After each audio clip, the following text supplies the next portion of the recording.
제가 하 목사님을 좋아하는 이유가 있어요. 첫째, 정치를 안 하고 또 진실하고 그리고 항상 도덕적으로도 이렇게 자기 관리를 참 잘하시고, 목회자들이 정말 하나님 두려워하면서 살아서, 제가 노예에 있을 때도 그랬지만은 은퇴하고 2년 동안 하루도 안 빠지고 우리 대치동 교회하고 또 우리 성도들 또 우리 목사님을 위해서 새벽마다 기도하고 있습니다. 그런데 이렇게 또 연락을 주셔서 기도한 것이 헛되지 않았구나, 그런 생각을 가져봤습니다. 오늘 제목을 다시 한번 여러분들과 같이 나눴으면 좋겠습니다. 한번 따라해 볼까요? 귀 쓰는 그릇처럼. 제가 한번 물어볼게요. 미국 사람들은 물건을 살 때에 이것이 제일 비싼 겁니까? 라고 묻는다 그래요. 또 독일 사람들은 이것이 제일 튼튼합니까? 라고 묻는다 그래요. 프랑스 사람들은 이것이 유행하는 최신형입니까? 묻는다 그럽니다. 그런데 우리 한국 사람들은 뭐라고 물을까요? 이거 진짜입니까? 몇 년 전에 당신은 진짜 그리스도인입니까? 라고 하는 책을 읽으면서 전 상당한 도전을 받았습니다. 우리나라 그 교회사를 보면 일제 강점기 때에 그 유명한 최권능 목사님, 본명은 봉석입니다. 최봉석 목사님인데 최권능 목사님으로 불렸죠. 근데 한밤중에도 길을 지나가다가 예수 천당 하고 외칩니다. 큰 소리로. 그러면 초저녁에 잠을 청하던 사람들이 잠을 못 자니까 고발을 했어요. 최 목사님이 일본 경찰들에게 끌려갔습니다. 한 번은 심한 매질을 당해서 잠시 기절을 했는데, 일본 경찰들이 기절한 목사님 얼굴에다가 찬물을 확 끼얹었어요. 목사님이 깨어나면서 큰 소리로 예수 천당 그랬어요. 그랬더니 깜짝 놀란 일본 경찰들이 도대체 당신은 왜 예수 천당밖에 모르? 그러자 최 목사님이 대답합니다. 내 속에는 예수로 꽉 차 있어서 건들기만 하면 예수가 쏟아진다오, 그랬다는 겁니다. 온몸으로 정말 예수님을 증거했던 우리 최권능 목사님 같은 분이 계셨기 때문에 오늘날 우리 한국교회가 지금까지 성장하지 않았나, 그런 생각을 해봅니다. 온통 술 생각으로 꽉 찬 사람을 술꾼이라고 부르죠. 또 머리에 씨로 가득한 사람을 시인이라고 부르듯이 그리스도인은 예수님으로 꽉 찬 사람들을 의미합니다. 그래서 예수님 때문에, 또 예수님을 위해서, 또 예수님을 자랑하면서 살아가는 사람이 진정한 그리스도인입니다.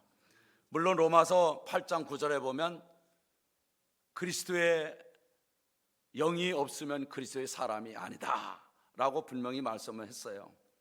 그러므로 여러분은 그리스도인으로서 하나님께 쓰임받는 그러한 재직 회원들이 다 될 수 있기를 먼저 축복합니다. 오늘 본문 말씀은 어떤 그릇이든지 주인에게 자주 쓰임받는 그릇이 귀한 것이라고 말합니다. 먼저 오늘 본문을 보니까 큰 집에는 이라는 말로 시작을 하는데, 이 원어로 보면 오이코스라고 그럽니다. 이게 오이코스라는 말을 원래 말은 하나님 나라를 이렇게 가리키지만 좁게 생각하면 오늘날 교회를 이렇게 상징해 주고 있습니다. 그러니까 하나님의 집에는 여러 종류의 그릇이 있다는 거죠. 오늘 본문에 4종류 그릇이 나오는데 금그릇, 은그릇, 나무그릇, 질그릇이 있다고 그랬습니다. 근데 중요한 것은 그 중에 귀한 그릇이 있고 또 천한 그릇이 있다는 겁니다. 그러니까 문제는 무엇으로 만들었느냐, 그게 아니라 어떻게 쓰임 받고 있느냐 하는 것입니다. 그러니까 이 말은 용도에 따라서 그릇의 가치가 달라진다는 겁니다. 고린도후서 4장 7절에 보니까 이 보배를 질그릇에 가졌으니 이런 말이 나오잖아요. 여러분 질그릇 알잖아요. 깨지기 쉬운 그릇, 또 흙으로 만든 그릇 아닙니까? 근데 거기 보배를 가졌단 말이에요. 물론 보배는 아마 예수님을 상징하겠죠. 자, 그러기 때문에 귀한 그릇이라는 거죠. 이처럼 귀하게 쓰임받는 그릇이 가장 가치가 있다는 겁니다. 오늘 저와 여러분들도 하나님께 아주 귀하게 쓰임받는 그런 그릇들이 되시기를 다시 한번 축복합니다. 그릇의 용도는 무언가를 담는다는 의미가 있지 않습니까? 그런 의미에서 하나님께 쓰임받는 그릇이 된다면 분명히 축복된 인생이 되겠죠. 그러면 어떤 그릇이 귀한 그릇일까? 첫째, 한번 따라해 봅시다. 계속 쓰는 그릇이 귀한 그릇입니다. 예, 어쩌다 생각나서 쓰는 그릇이 아니라 계속 쓰는 그릇이 귀한 그릇이라는 거예요. 오늘 본문은 이렇게 시작합니다. 큰 집에는 금그릇과 은그릇뿐만 아니라 나무그릇과 질그릇이 있어 귀하게 쓰는 것도 있고 천하게 쓰는 것도 있나니 이렇게 말하죠. 자, 이 말씀을 깊이 생각해 보면 비싼 그릇이 반드시 귀한 그릇이 아니라는 거죠. 계속 쓰임받는 그릇이 귀한 그릇이라는 겁니다. 요즘 금값이 무척 비싼 건 사실입니다. 근데 그 비싼 금으로 만들었다고 해서 다 귀한 그릇이 아니라는 말이죠. 반대로 흙으로 만든 질그릇이라고 해서 또 천하게 쓰는 그릇도 아니라는 말입니다. 문제는 어떻게 쓰임받느냐. 그러니까 성경에서 말씀하시는 뜻은 어떤 재질이 아니라 쓰임받는 용도에 따라서 귀하게 쓰는 그릇이 될 수 있다, 그 얘기입니다. 우리는 이것을 알아야 됩니다. 오늘 본문에서 강조하는 것은 주인이 계속 쓰는 그러한 귀한 그릇이 되라, 그 얘기입니다. 그러므로 안 쓰는 그릇은 아무리 금과 은으로 만들어졌다 할지라도 귀한 그릇이 아니라는 거예요. 여러분 집에 가보시면 진짜 귀한 그릇이라고 생각하고 비싼 그릇이라고 생각하는 건 다 진열장 안에 있어요. 그렇죠? 한 번은 대신방을 갔는데 커피를 타주는데 이런 평범한 그릇이 타주는 거예요. 그래서 제가 먹으면서 보니까 진열장에 아주 비싸게 보이는 그릇이 있어요. 이거 뭐냐 그랬더니 뭐 스페인에서 뭐 온 건데 여기 고리가 이 커피잔이 금으로 되어 있더라고요. 그러냐고. 근데 어느 날 제가 이제 교회에서 성경 공부하다가 이게 나온 거예요. 그래서 진짜 귀한 그릇은 진열장에 있는 그릇이 귀한 게 아니라 매일 쓰임 받는 그릇이 귀한 거라 그랬거든요. 그때 이분이 은혜 받았는지 그 다음부터는 그 그릇에다가 커피를 타주더라고. 여러분 혹시 한 나라의 왕이 어떤 사람을 택하여 쓴다면 그 사람은 그 순간부터 신분이 달라집니다. 그렇죠? 자, 그렇다면 만왕의 왕이신 하나님이 우리를 쓰신다면 얼마나 놀라운 일이 일어날까요? 여러분들 모두가 하나님께 쓰임받는 귀한 그릇, 귀한 재직회 회원들이 되기를 바랍니다. 여러분 손을 다 내밀어서 자기 가슴을 이렇게 따라해 봅시다. 나는 하나님께 쓰임받는 귀한 그릇입니다. 날마다 그렇게 살아가시길 바랍니다. 여러분이 여러분 자신을 자꾸 축복해야 돼요. 자, 기왕이면 아예 큰 그릇으로 쓰임받기를 바랍니다. 사도행전 9장 15절에 보면 바울 사도를 가리켜서 하나님께서 뭐라 그러냐면 쓰려고 택한 나의 그릇이다. 바울을 그랬어요. 하나님이 쓰려고 택한 그릇이라는 거예요. 그 그릇 속에 은혜를 담아주셨죠. 또 은사와 능력을 담아주셨죠. 그러니까 바울이 얼마나 놀라운 일을 많이 행했습니까? 저와 여러분도 이렇게 쓰임받는 그런 그릇들 되기를 축복합니다. 그런데 매일 쓰임받는 귀한 그릇이라는 거예요. 반대로 쓰지 않고 잘 보관해둔 그릇은 별로 좋은 그릇이 아니라는 거예요. 그러니까 진열장 교인이 되지 말라, 그 얘기입니다. 오늘 본문 말씀에서 보면 비싼 그릇이 귀한 그릇이 아니라 쓰는 그릇이 귀한 그릇이다. 지금도 교회 안에 우리 찬양대원으로 또 교회학교 교사들로 각 부서 기관에서 헌신하는 직분자들, 구역장님들, 전도대원들, 그리고 교회 기둥 역할을 하는 재직기원들, 또 항존 직분자들, 모두가 이런 분들이 오늘도 하나님께 쓰임받는 귀한 그릇들 아닙니까? 하나님은 오늘도 이런 사람들을 귀하게 여기고 계시다, 그 말이에요. 그 다음에 두 번째는 따라해 봅시다. 깨끗한 그릇이 귀한 그릇입니다. 예, 깨끗한 그릇이 귀한 그릇이다. 오늘 본문에 보니까 그러므로 누구든지 이런 것에서 자기를 깨끗하게 하면 귀 쓰는 그릇이 되어라고 말합니다. 여러분, 금그릇이라도 더러워지면 쓰지 않습니다. 하지만 나무 그릇이라도 깨끗하면 쓰게 됩니다. 만일 금으로 만든 그릇이라도 더러운 오물들이 묻어 있다면 밥을 담아 먹을 수가 없습니다. 은그릇이라도 때가 더덕더덕 붙어 있다면 국을 퍼 담아 먹을 수가 없습니다.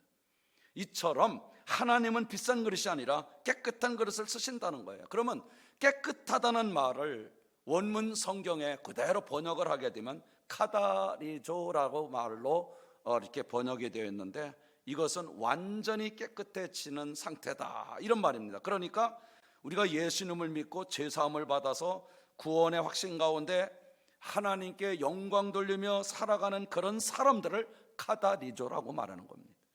그러므로 카타리조, 자기를 깨끗하게 하는 사람은 세상에서 차별이 아니라 세상에서 구별된 삶, 세상에서 분별하는 삶을 살아야 된다, 그 얘기입니다. 그래서 로마서 12장 2절에 뭐라 그랬어요? 너희는 이 세대를 본받지 말고 오직 마음을 새롭게 함으로 변화를 받아서 하나님이 선하고 기뻐하시고 온전한 뜻이 무엇인가 분별하도록 하라 그랬습니다. 자, 예수님 믿고 변화를 받으면 하나님은 크게 들어 쓰시잖아요. 그런데 조그만 오물 때문에 귀한 그릇 역할을 하지 못하는 경우가 많아요. 사용할 그릇은 우선 깨끗해야 된다 그러죠. 무슨 뜻인가 하면 오늘 이 시간에 우리는 하나님이 기뻐하지 않는 더러운 것들, 여러분들이 잘 아실 거예요. 각자 오늘 이 예배가 끝날 때 여러분 십자가 앞에 다 내려놓고 가시기를 바랍니다.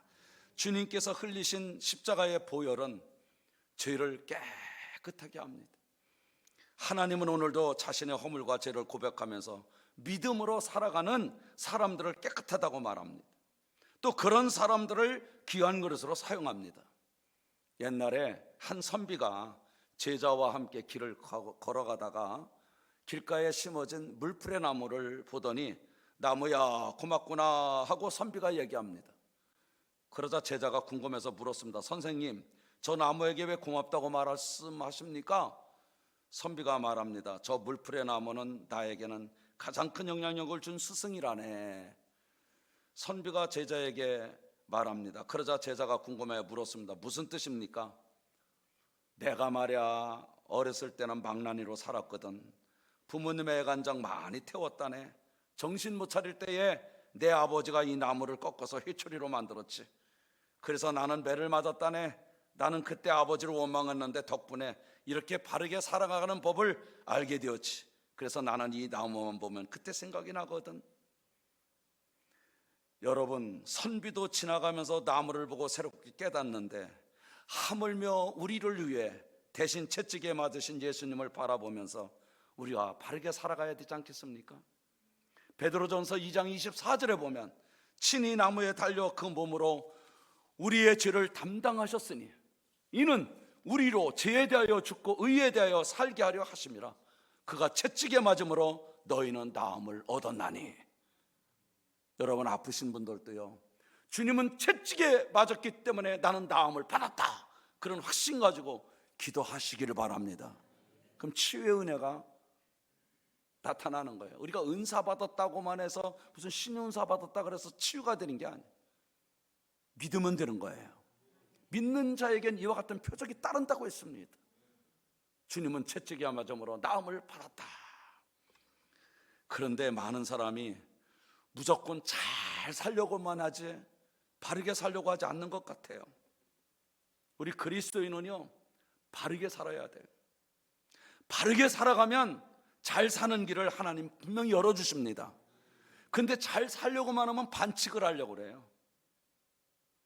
예수님 이름으로 바르게 살아가는 사람이 쓰임받는 귀한 그릇이에요. 여러분, 누구든지 예수님 이름으로 모든 죄에서 깨끗하게 씻음을 받고 죄에서 얽매임에서 벗어나고 담대하게 살아가야 우리는 하루하루 기쁨과 감사와 기도 가운데 살아갈 수가 있어요.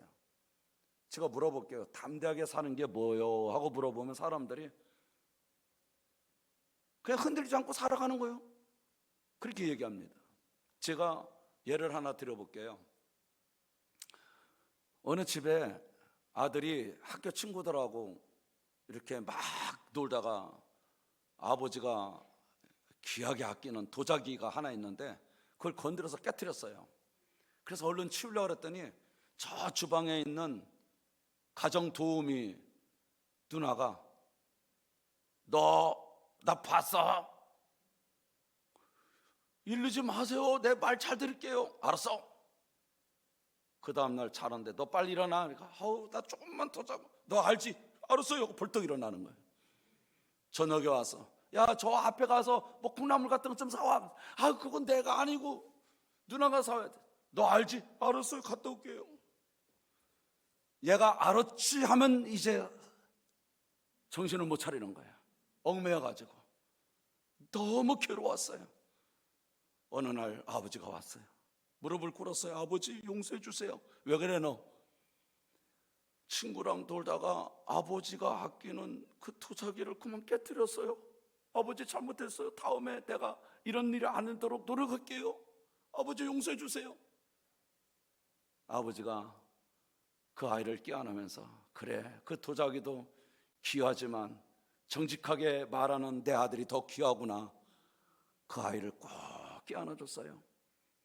그리고 잠을 잤어요. 아침에 가정 도우미 누나가 깨웁니다. 야 너 빨리 일어나. 아이 조금만 더 잘게요. 너 알지? 그러니까 얘가 눈을 뜨면서 알기 뭐 알아요? 어? 이게 담대함이에요. 여러분 오늘 악한 영이 마귀 사탄이 뭐라 그러면 알긴 뭐 알아 떠나가. 예수 이름으로 내 마음속에 근심을 가져다주고 두려움을 가져다주고 걱정을 가져다주는 어둠의 영은 예수 이름으로 떠나갈지어다. 할렐루야. 그리고 하루를 여러분 살아가 보세요. 이게 담대함이야. 얘들아 오늘 조심하거라. 왜요? 어젯밤에 내가 꿈자리가 사납다. 꿈자리가 사나움 아침 일어나가지고 주여 어제 꿈자리가 사나운데 예수 이름으로 이 더러운 꿈자리는 다 떠나갈지어다. 그러면 되잖아요. 또 꿈에 너무나 좋은 꿈을 꿨어. 하나님 지난밤 꿈속에 좋은 꿈 있는데 이루어지게 해주옵소서 하면 되는 건데 왜 우리는 예수 이름의 권능이 있는데 날마다 얽매이면서 살아가냐 그 말이에요. 할렐루야. 제가 목회하면서 그래요. 목사님 저 어떻게 하면 좋아요? 왜? 병원에 갔는데요 암이래요. 그리고 전화기 붙들고 우는 거야. 난 그럴수록 그냥 더 화가 나는 거야. 집사님 울지 마. 암 고치면 되지. 어떻게 해요? 벌써 어떻게 하면 지고 들어가는 거야. 오늘부터 예수 이름으로 암과 싸워 이기자. 에? 그래 놓고서 이제 기도해 주는 거예요. 근데 하나님은요 정말 예수 이름으로 간구할 때마다 성령께서 역사하시더라고요. 막 치유되고. 제가 캐나다 가기 전에 이틀 전에 제가 한 달 있다 왔는데요 전화가 왔어요. 목사님 저 아무개예요. 그래서 왜 무슨 일 있어요? 오늘 인천에 어느 큰 병원에 갔는데요 위에 암세포가 있대요. 그래서 어떻게 그 다 정밀 검사 해봤어요. 조직 검사까지 다 했어요. 그래요? 그럼 성경에 보면 예수님 옷자락 잡는 심정을 갖고 기도하면 낫겠네요. 저도 기도할게요. 그리고 한 3개월 정도 기도를 했는데 캐나다 가기 전 이틀 전에 전화가 왔어요. 목사님 아이들이 서울대학병원에서 수술하러 와서 며칠 동안 병원에 입원해가지고 다시 조직 검사를 받았는데 지난번에 암세포가 다 없어졌대요. 그 얘기를 듣는데 심장이 덜렁덜렁. 하나님 감사합니다. 하나님 감사합니다. 그러면서 제가 비행기 타고 갔어요.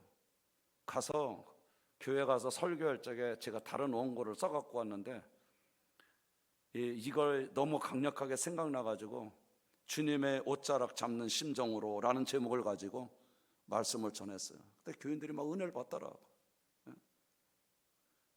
저는 그 말씀을 준비한 이유가 있어요. 제가 목회하면서 힘들고 어려울 때에, 너무너무 힘들고 어려울 때에 하나님, 이 문제가 빨리 해결돼야 되는데 왜 이렇게 나는 해결 안 됩니까? 어제도 원망했는데 주님이 제 마음속에, 종아, 너 나한테 목숨 걸고 한번 기도해 본 적 있냐? 이 여인은 목숨을 걸었잖아요. 옛날 나병이나 문둥병이나 혈류증은요, 공동체 속에 들어갈 수가 없었어요. 법에 들어가면 돌로 쳐 죽어요. 근데 이 여인은 목숨 걸고 나온 거예요. 그게 예수님 옷자락 잡는 심정을 가지고. 그러니까 예수님이 누가 내 옷에 손을 댔느냐 그러니까 이 여인이 부들부들 떨잖아요. 난 죽었다 하고. 그러니까 주님이, 제자들이 뭐라 그러니까 내 능력이 나갔다 그러면서 이 여인을 그 자리에서 치유해 주잖아요. 여인아 안심하라, 네 믿음이 널 구원하였다 그러잖아요. 그 믿음이 뭐예요? 옷자락을 잡는 믿음 아닙니까? 생명을 걸고, 예수님 생명을 걸고 주님의 옷자락이라도 잡아야 되겠다는 그 마음이 기적을 행했다고 말이에요. 그러니까 오늘 우리들이 어려운 일이 있을 때 그와 같은 각오를 가지고, 그와 같은 믿음을 가지고 주님 앞에 기도하면 될 줄로 믿습니다. 자, 그게 담대하게. 그 다음에 이제 세 번째로 우리 한번 따라해 봅시다. 합당한 그릇이 귀한 그릇입니다. 사람의 생각으로는 금과 은으로 만든 그릇이 귀하다고 말할 수 있죠. 그런데 하나님께서는요, 금과 은으로 만든 그릇이 귀한 거라고 하지 않고, 반드시 그렇다는 건 아닌데 무슨 뜻이냐? 우리가 금으로 은으로 그릇이 안 만들어졌다 할지라도 낙심하지 말자. 돈 많은 부자가 아니라도 괜찮다. 높은 자리에 앉아 있는 사람이 아니라도 괜찮다. 또 남들처럼 건강하지 못한 사람도 괜찮다. 하나님이 보실 때 쓰기에 합당한 그릇이라면 모두가 귀한 그릇이다. 아멘. 예, 제가 아는 어느 권사님은요, 몸이 너무 아파요. 근데 희한한 게, 자기의 몸은 건강하지 못한데 아픈 사람들을 위해서 기도해주면 또 그건 하나님 치유를 하셔. 그러니까 그거 보니까 꼭 하나님은 건강한 사람만 쓰는 게 아니구나. 비실비실대는 사람도 예수 이름으로 기도하니까 또 하나님께서 능력을 주시는구나. 여러분, 쇳덩어리도, 녹슨 쇳덩어리라도 전기는 통하잖아요. 그렇잖아요? 그러니까 하나님 하나님 보실 때 쓰기에 합당한 그릇. 특별히 오늘 제가 기도 제목을 하나 가르쳐 드릴게요. 제가 병원에 입원했는 그 사람들에서 기도하는데 뭐 어떻게 기도해야 될지 모르겠더라고요. 근데 그때가 사순절 기간인가 그러는데 마치 어떤 생각이 나냐면, 예수님이 나귀를 끌어오라 그랬죠. 그러니까 그 누가 뭐라 그러면 어떻게 합니까? 그러니까 주님께서 쓰신다고 하라.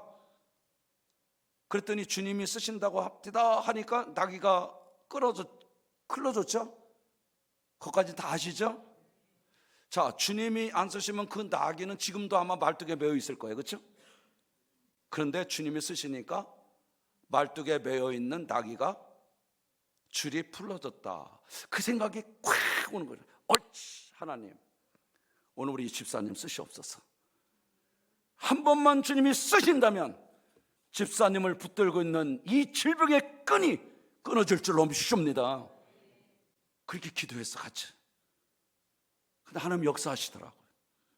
오늘 주님이 쓰시면 여러분, 물질이라고 하는 이 지긋지긋한 이 밧줄들, 이 얽매였던 것들, 질병에 얽매였던 것들, 인간관계에 얽매였던 것들, 여러분 정신적으로 얽매였던 것들이 주님이 쓰시면 다 끊어져 나갈 줄로 믿습니다. 그러니까 뭐 달라고 어떤 때는 기도도 안 되면 하나님도 협박해요. 그렇죠? 그러지 마시고 하나님 저를 쓰시옵소서. 기도하면 역사가 일어난다니까. 자녀들, 여러분들 내 자녀 뭐 해주세요, 뭐 해주세요, 뭐 해주세요, 뭐 해주세요. 그렇게 기도하는 것도 좋아요. 근데 오늘부터는 하나님 내 자녀들이 잘 되게 해주세요. 왜냐하면 내 자녀들을 통해서 하나님 영광 많이 나타나게 해주세요. 그럼 복 받는 거예요. 하나님 영광 받으시려는데 하나님 안 되게 하시겠냐 그 말이에요. 그렇죠? 그러니까 우리는 꼭 내 욕심대로만 기도해서 안 되면은 그냥 속상하단 말이에요. 근데 하나님 영광을 돌리기 위해서 자꾸 기도하다 보면 놀라운 일들이 많이 생기거든요. 저는 그래서 기도 응답을 많이 받았어요. 어떤 때는 기도 안 들어주면은 자꾸 우리 예수님을 들었다 놨다 그러잖아요. 그러지 마시고 주님의 영광 받으시라고. 자, 그러므로 오늘 하나님 보실 때에 이런 것에서 자기를 깨끗하게 하면 귀히 쓰는 것이 되어 거룩하고 주님의 쓰심에 합당하여 선한 일에 준비함이 되리라. 저는 가끔 RH P에 RH -0을 급하게 구합니다 라고 하는 그런 일이 있어요. 그렇죠? 병원에서 수술하는데 RH -0이 좀 특이하잖아요. 내가 A형이고 O형이고 AB형이고 그러듯 B형이라 할지라도 RH -0이 필요하잖아요. 자, 특수 혈액형을 가진 어느 환자가 수술하는데 피가 모자라서 수혈을 못하니까 생명이 위독하다는 거예요. 피만 수혈되면 살아날 수가 있다는 거죠. 자, 저는 그걸 보고 안타까울 때가 많아요. 같은 혈액형이라도 RH -0이 아니기 때문에 헌혈하고 싶지만 헌혈을 못하는 거예요. 모든 사람은 다 피가 있어요. 그러나 이 특이한 피를 가지고 있는 사람이 필요한 것이죠. 다시 말하면 그때마다 합당한 사람이 요구되고 있다는 말이죠. 이와 같이 아무리 그릇이 많아도 그때마다 합당한 그릇이 있다는 거예요. 그 일에 꼭 합당한 사람이 있어요.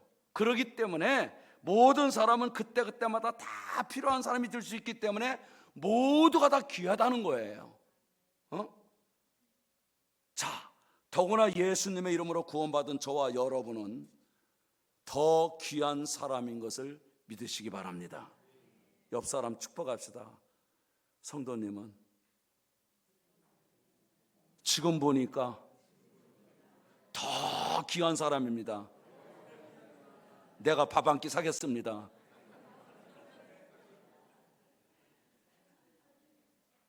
여러분, 아까 나도 귀한 그릇이지만은 옆 사람도 귀한 그릇이죠? 왜? 하나님이 그때마다 쓰시니까. 그래서 여러분, 교회 일을 하시면서 이제부터는 나는 안 해, 나는 안 돼, 이렇게 말씀하지 마시고 주님이 원하신다면 제가 잘 감당하겠습니다, 이런 일꾼들이 되어야 크게 쓰임받고 복을 받습니다. 할렐루야. 성경에 보면 하나님께서 하나님의 백성들을 애굽 바로 왕의 손에서 고생했던 400년의 노예 생활에서 해방하여 광야를 지나 젖과 꿀이 흐르는 가나안 땅으로 인도할 수 있는 그런 그릇이 그때 필요했어요. 그때 그 상황에 합당한 그릇이 과연 어떤 그릇일까? 우선 바로 왕을 잘 알아야 돼요. 광야를 데리고 가야 하기 때문에 미디안 광야를 또 잘 알아야 돼요. 그렇다면 그 그릇은 틀림없이 모세예요. 모세는 바로 왕 궁정에서 40년을 살았고 바로 왕을 잘 알아요. 또 미디안 광야에서 40년을 살았어요. 더구나 양을 치면서 사막과 광야길을 누구보다 훤히 잘 알고 있어요. 이 상황에서 모세는 그 당시 하나님께 쓰임받는 가장 합당한 그릇입니다. 자, 그렇다면 요즘 어려운 시대에 아까 기도하면서 정말 요즘처럼 힘들고 어려운 시대에 그 간절함이 제가 느껴지더라고요. 근데 요즘 모두가 다 어렵잖아요. 어려운 시대에 하나님께서 대치동 교회를 통해서 요구하는 그릇이 무엇일까? 전 생각해 봤어요. 첫째는 기도의 그릇이에요. 이제 우리 대치동 교회는 기도 많이 해야 될 때입니다. 할렐루야. 그래서 이와 같은 때에 여러분들이 합당한 그릇 되기를 바랍니다.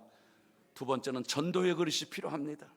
성경에 보면 빨리 길가에 나가서 빈부귀천을 가리지 말고 당장 강권하여 그들을 데려다가 내 집을 채우라 그랬잖아요.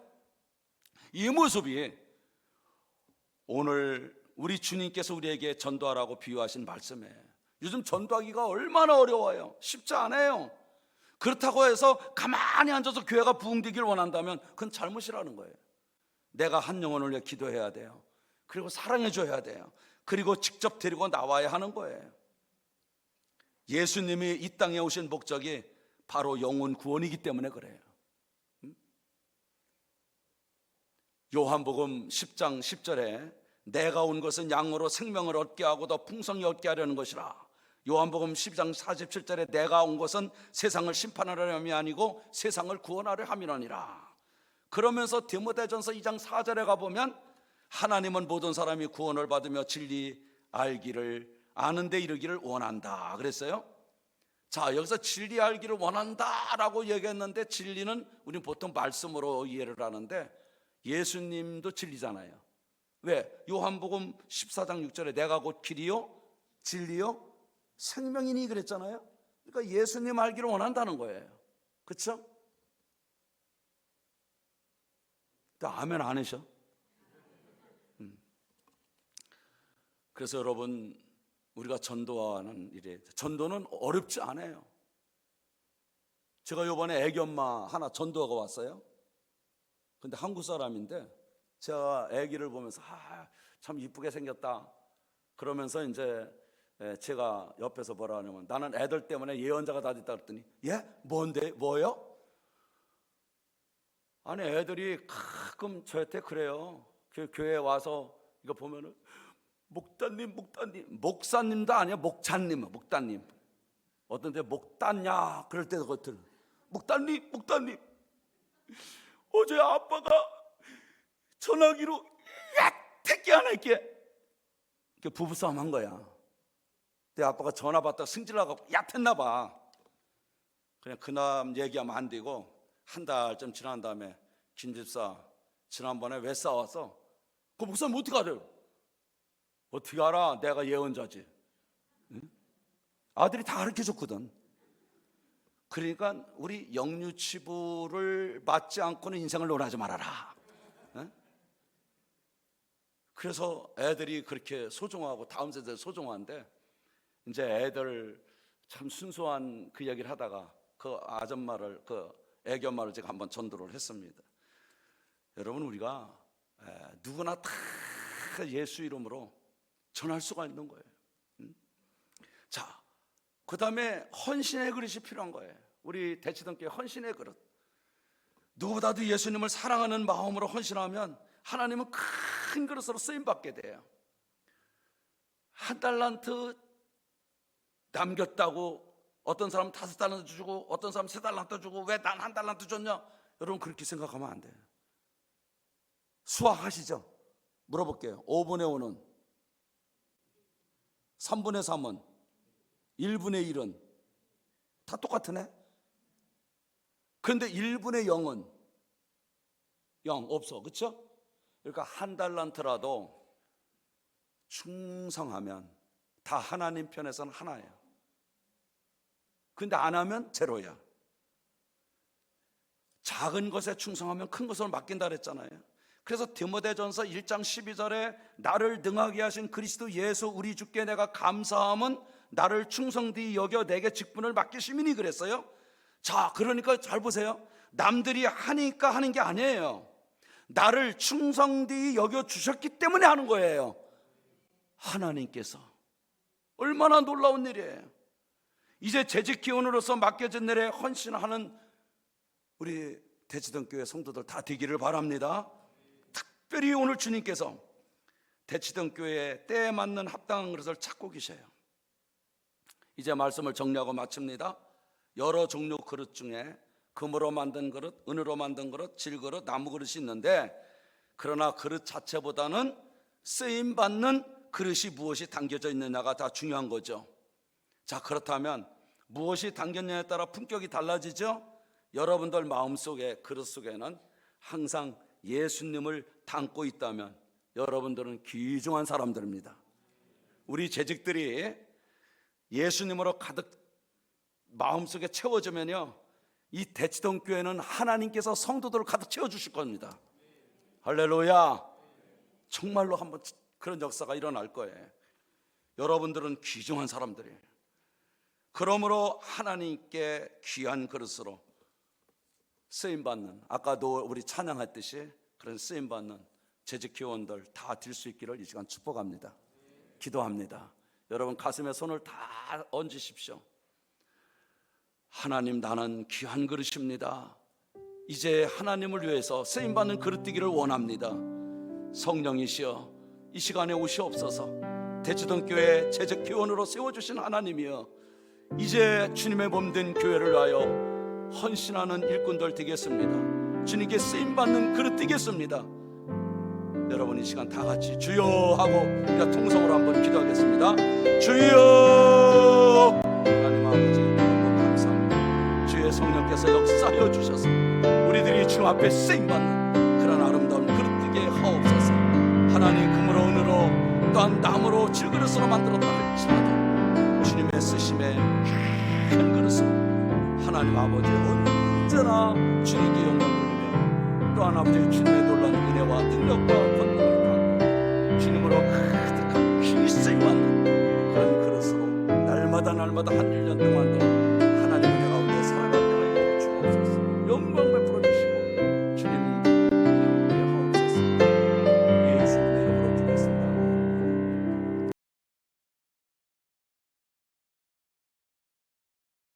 하나님, 다시 한번 우리 대치동 교회를 통하여 주님 큰 영광 나타나게 하옵소서. 다음 세대들이 점점 더 많아지는 축복된 교회 되게 하시고, 또한 재직들 아버지 올해도 지난번에도 힘들고 어려운 세파 속에서도 지켜주셨는데 올해 가정들마다 하나님이 붙들어 주셔서 기쁘고 감사한 일들이 많아지게 하여 주옵소서. 아픈 자들이 다 치유되게 하시고 또 자녀들이 주님 안에서 큰 영광 나타나게 하시고 손대하는 모든 일들을 통하여 더 풍성해지는 은혜가 임하게 하옵소서. 지금은 우리 구주 예수님의 은혜와 아버지 하나님의 크신 사랑과 성령님의 역사교통 충만하신 은혜와 은총이 귀히 쓰임받는 그릇처럼 사모하는 우리 재직들 위해 또 대치동 교회 온 성도와 또 한 사람 한 사람 모든 자녀 후손들 위해 또 목사님과 또 협력하는 우리 부교육자들 또 항전직자들 위해 지금부터 영원히 함께 하시기를 간절히 축원하옵나이다. 아멘.